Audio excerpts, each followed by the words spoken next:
दुनिया की शांति के नाम पर एक नया मंच, लेकिन दुनिया ही उस मंच पर जाने से हिचक रही है। अमेरिकी राष्ट्रपति डोनाल्ड ट्रंप के बोर्ड ऑफ पीस को एक और बड़ा झटका लगा है, क्योंकि कनाडा के बाद अब न्यूजीलैंड ने भी ट्रंप का न्योता ठुकरा दिया है। सवाल बड़ा है, क्या ये सच में शांति की कोशिश है या फिर संयुक्त राष्ट्र को पीछे छोड़ने की एक नई वैश्विक चाल? जानेंगे इस रिपोर्ट। न्यूजीलैंड ने साफ शब्दों में कहा है कि वो डोनाल्ड ट्रंप के बोर्ड ऑफ पीस में शामिल नहीं होगा। न्यूजीलैंड के विदेश मंत्री विंस्टन पीटर्स ने इस प्रस्ताव पर स्पष्टता की कमी का हवाला दिया है। दरअसल ट्रंप का कहना है कि यह बोर्ड गाजा में इजराइल और हमास के बीच स्थायी संघर्ष विराम सुनिश्चित करेगा और फिलिस्तीन इलाकों में एक अंतरिम सरकार की निगरानी करेगा। लेकिन दुनिया के कई देशों को इस बोर्ड की नीयत और ताकत पर संदेह है। बता दें कि इससे पहले ट्रंप ने कनाडा को दिया गया न्योता खुद वापस ले लिया था, जब दावोस में कनाडा के पीएम मार्क कार्नी ने अमेरिकी दबदबे वाले वर्ल्ड ऑर्डर की खुलकर आलोचना की।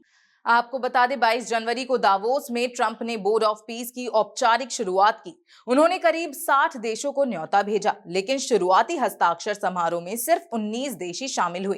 ट्रंप खुद इस बोर्ड के अध्यक्ष हैं। शुरुआत में इसका दायरा सिर्फ गाजा तक सीमित बताया गया था, लेकिन बाद में इसे दुनिया भर के संघर्षों में मध्यस्थ बनाने की बात कही जाने लगी और यहीं से कई देशों की चिंता बढ़ गई।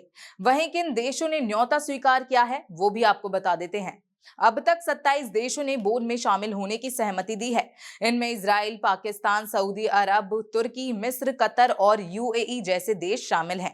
8 मुस्लिम बहुल देशों ने एक संयुक्त बयान जारी कर फिलिस्तीनी राज्य के समर्थन की बात कही, लेकिन ट्रंप की व्यापक शांति योजना का जिक्र नहीं किया।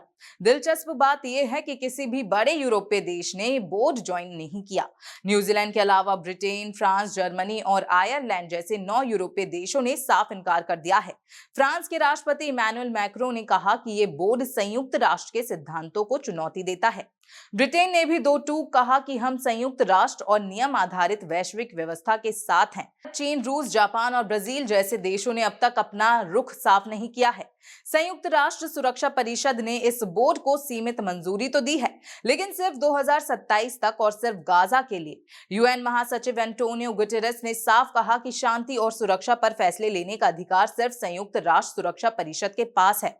कोई भी दूसरा मंच कानूनी तौर पर देशों को बाध्य नहीं कर सकता।